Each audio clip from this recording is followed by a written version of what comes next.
Dopo ben 10 anni Udine torna a essere la capitale del turismo culturale e dell'agroalimentare d'eccellenza. Il 16 e 17 giugno prossimi la città ospiterà la 14ª Borsa del Turismo Culturale, un evento strategico che accenderà i riflettori sul Friuli e sui suoi siti UNESCO. Udine su questo ha fatto dei percorsi, penso alla richiesta di identificazione di sito UNESCO per il Colle del Castello. Abbiamo costituito il primo distretto del cibo della nostra regione, mettendo vicino istituzioni, enti, ma anche realtà aziendali. Quindi il tema del cibo è un tema, e dell'agroalimentare è un tema importante quando si orientano appunto le folle turistiche, perché di fatto più del 60% si informa molto bene cosa mangerà nel luogo in cui andrà in vacanza. A Udine Esposizioni si confronteranno oltre 100 buyer internazionali da USA, Canada ed Europa e centinaia di imprese italiane. Il territorio sarà protagonista assoluto con ben 53 aziende locali tra enogastronomia d'eccellenza e operatori turistici. È molto positivo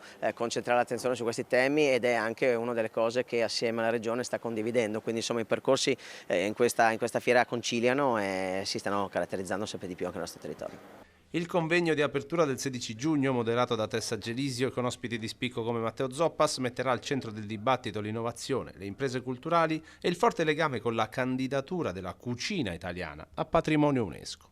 Beh, è un appuntamento importante, è un progetto che nasce molti anni fa.